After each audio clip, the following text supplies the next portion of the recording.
Digital live TV, सच सबसे आगे।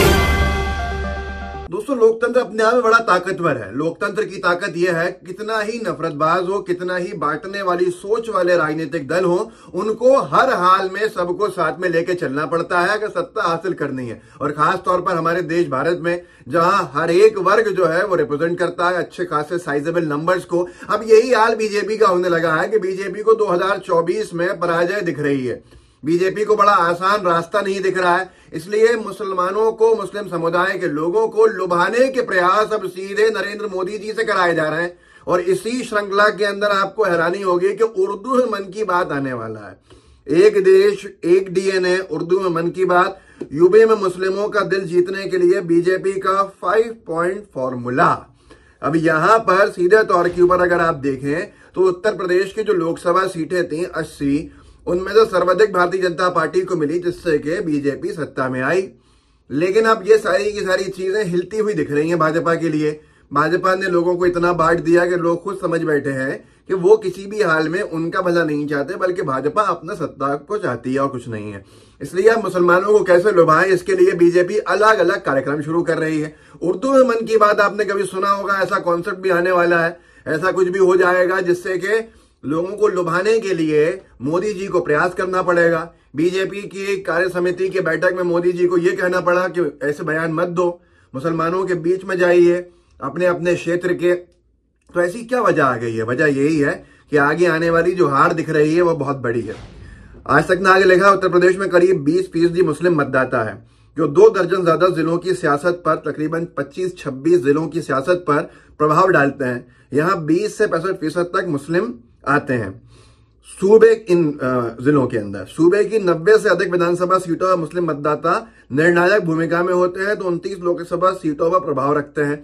BJP 2024 के लोकसभा चुनाव में सूबे की सभी 80 सीटें जीतने का टारगेट लेकर चल रही है, जिसके बाद बीजेपी को भी अब मुस्लिम समुदाय का इग्नोर करना, उनको दूर रखना, ये समझ में आ रहा है कि बीजेपी के लिए अब खतरा बन चुका है। वो भी बीजेपी भी अब उनके जो आकलन करने वाले हैं, स्ट्रेटेजिस्ट हैं, वो मुस्लिम समुदाय के वोट की ताकत को पहचान रहे हैं। और बीजेपी से झटकना उनको समझ में आ रहा है कि ये खतरे की घंटी है और ये बड़ा खतरा है। ऐसे ही आज तक लिखता है कि देश की सत्ता का रास्ता उत्तर प्रदेश से गुजरता है। बीजेपी दिल्ली के सिंहासन तक पहुंचने वाले इस रास्ते को अभी से दुरुस्त करने में जुट गई है, ताकि केंद्र में सत्ता की हैटक लगाने में अवरोध न आ सके। यूपी में मिशन 80 का टारगेट लेकर चल रही है बीजेपी। अब ये 80 से आप याद कर लीजिए, अगर ऐसे बयान दिए जाते थे, जो 80 से याद आया कि 80 बनाम 20 योगी जी ने ऐसे बयान दिए, तो क्या मुस्लिम समुदाय उत्तर प्रदेश का भूल जाएगा उन बयानों को? क्या इस तरह से भेदभाव किया जाएगा और फिर उसके बाद भी वोट लेने के लिए पसमानदा और अशराफ और कौन कौन से जो मैंने भी नाम नहीं सुने, अफजाल, ये वर्गों के अंदर मुसलमानों को बांट के क्या तोड़ना चाहते हैं? जैसे कि दलित, महादलित, पिछड़ा, अति पिछड़ा, ये बीजेपी के किए धरे काम है, जिससे कि लोग और बढ़ जाएं और इनको सत्ता लेना आसान हो जाए। लेकिन अब इनके लिए कितना मुश्किल हो गया है कि आप उससे सोच सकते हैं कि उत्तर प्रदेश के मुस्लिम मतदाताओं को फोकस करके बीजेपी अब उनको लुभाने के लिए इस तरह के सारे काम करने पर उतारू है। लोकसभा बीजेपी के लिए खतरा इसलिए बन रहा है, महाराष्ट्र में गठबंधन टूट चुका है। असली शिवसेना, एनसीपी और कांग्रेस का गठबंधन है। बीजेपी के लिए बहुत बड़ी खतरे की घंटी बज चुकी है। अच्छी खासी सीट्स आती हैं महाराष्ट्र से लोकसभा की, ऐसी सीट्स में कम हो जाना सेंधमारी लग चुकी है। कर्नाटक में बीजेपी के क्या हाल हो गए हैं ये तो आप सबको मालूम ही है।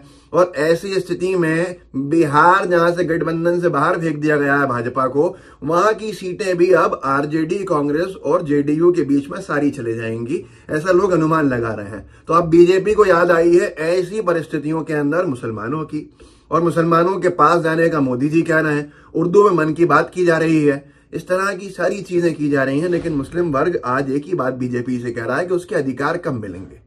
अगर वो आरक्षण की मांग करता है, अगर वो रोजगार की मांग करता है, तो उसको बीजेपी कब एड्रेस करेगी? क्या बीजेपी उनको सिर्फ इस्तेमाल करके छोड़ना चाहती है?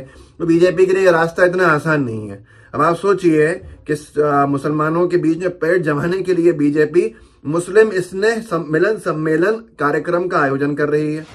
और आज तक ने लिखा है, मुस्लिम स्नेह मिलन सम्मेलन कार्यक्रम, सूबे के मुस्लिमों के बीच पेट जमाने के लिए बीजेपी ने स्नेह मिलन सम्मेलन के जरिए मुसलमानों को एक देश एक डीएनए का वास्ता देकर पार्टी से जोड़ने की रणनीति बनाई है। इसकी शुरुआत बीजेपी अल्पसंख्यक मोर्चा ईद के बाद पश्चिमी यूपी के मुजफ्फरनगर जिले से करेगी। इन सम्मेलनों में मुसलमानों के दिलों में जगह बनाने की कोशिश है कि वेस्टर्न यूपी मुस्लिम जाट, मुस्लिम गुर्जर, मुस्लिम राजपूत, मुस्लिम त्यागी जैसी बिरादरियां हैं, यही जातियां हिंदू समाज के बीच ही पाई जाती है और उनके बीच आपसी रिश्ते बहुत अच्छे हैं। अब ये सबसे बड़ा विषय यह है कि ये सब करने से बेहतर अगर बीजेपी मुसलमानों के भरोसों की जीत के चलती और उनका साथ में लेके चलती तो शायद चीजें आसान होती। लेकिन क्या किया भाजपा ने, वो आपके सामने है। भाजपा सरकार में जितना असुरक्षित मुसलमान अपने आप को करता रहा, तो क्या आज वो वोट देने को तैयार होगा? क्या वो टूट के इनके पास चला जाएगा? लेकिन अगर आप स्तर देखिए कि मोदी जी तक मेहनत कर रहे हैं तो बीजेपी की हालत क्या हो गई है। और आज वो समझ गई है कि किसी एक वर्ग को, चाहे वो मुसलमान हो या कोई भी हो, उसको बाहर रख के सत्ता पा लेना या उस पर बैठे रहना आसान नहीं है। अब यहाँ पर जो यूपी के मुस्लिम बीजेपी अल्पसंख्यक मोर्चा के अध्यक्ष हैं कुंवर बासित अली, वो कहते हैं बीजेपी इसी बात को ध्यान रखकर स्नेह मिलन सम्मेलनों के आयोजन की रूपरेखा तैयार की है, जिनमें हिंदू, मुस्लिम, जाट, गुर्जर, ये सब मतलब जातियां मिल सकें, ये हो सके, हर चीज के अंदर राजनीति। कैसे राजनीति कर पाएंगे, कैसे राजनीतिक फायदा उठा पाएंगे? आज मुस्लिम समुदाय जागरूक है, लेकिन आप सोच लीजिए कि पहले कितना असुरक्षित किया गया है, मारा पीटा गया, और उसके बाद आज उनको लुभाने के इस तरह के प्रयास क्यों हो रहा है? मतलब बीजेपी कमजोर हो गई है और बीजेपी के लिए ये डर सता रहा है बीजेपी को कि 2024 में सत्ता से बाहर हो सकती है। तो अब मतलब मुसलमानों की शरण में भाजपा जाना चाहती है कि भैया अब आप लोग हमें सत्ता में लौटाओ ताकि फिर आप सुरक्षित हो जाओ। यहां तक कि सूफी सम्मेलन करेगी भाजपा। आज तक ने लिखा बीजेपी यूपी में सूफी सम्मेलन करेगी। वहां के अल्पसंख्यक मोर्चा ने मुस्लिमों के बीच अपनी जगह बनाने के लिए सूफी सम्मेलन करने की रूपरेखा बनाई है, जिसे यूपी के दरगाहों और मज़ारों पर किया जाएगा। मुरादाबाद से यह कार्यक्रम बीजेपी ने शुरू किया है, जिसमें सूफी विचारधारा के लोगों से मुलाकात की और मज़ार पर चढ़ाकर लोगों के साथ संवाद किया। अब आप सोचिए, हर कुछ इस तरह के काम जिसको बीजेपी बड़ी परेशान होकर देखती थी, आज वो हर कुछ काम बीजेपी के लिए बहुत अच्छे हो गए। अगर यही काम पहले से किए होते, लोगों के पास जाते, दरगाह पे जाते, उनके मुसलमानों के कार्यक्रमों में शामिल होते, तो शायद आज जरूरत नहीं पड़ती, उनको सुरक्षित रखते। लेकिन ये नींद क्यों उड़ी है बीजेपी की? असल में एक सर्वे है, एक सर्वे ने बीजेपी की नींद उड़ा कर रख दी है। एबीपी न्यूज ने उसको खबर भी की है। इलेक्शन सर्वे पीएम मोदी और बीजेपी को क्यों बनाना पड़ा है, पड़ा मुस्लिम वोटर्स को जोड़ने का प्लान, ये सर्वे बता रहा हकीकत। किसके साथ सबसे ज्यादा मुसलमान? इस सर्वे में ये जानने की कोशिश की गई थी किस पार्टी के साथ मुसलमान सबसे ज्यादा जुड़े हैं। केवल 9% मुस्लिम एनडीए दलों पर विश्वास करते हैं, बाकी नहीं करते। कांग्रेस के नेतृत्व वाले यूपीए पर है ज्यादातर विश्वास, और इसीलिए भाजपा की नींद उड़ी हुई है। ताकि इसीलिए मुंबई में दाऊदी बोहरा मुस्लिम समुदाय के बीच मोदी जी पहुंचे थे, जिसको एनडीटीवी ने देखा। अरबी अकादमी का उद्घाटन किया था। मुस्लिम पसमानदा सम्मेलन करने वाले हैं। प्रोफेशनल और लाभार्थी मुसलमानों को कैसे लुभाया जाए ये करेंगे, और उर्दू में मन की बात करेंगे। तो इस वीडियो को जरा आगे बढ़ाइएगा और बताइएगा कि हर एक व्यक्ति को संविधान के हिसाब से सबको लेके चलना मजबूरी बन जाता है, और वही मजबूरी अब बीजेपी के लिए बन गई है। सत्ता में रहने के लिए मुसलमानों को कैसे लुभाया जाए, इस पर बीजेपी लगी हुई है। इस वीडियो को आगे बढ़ाइए, लोगों को जागरूक कीजिए। जय हिंद, जय भारत।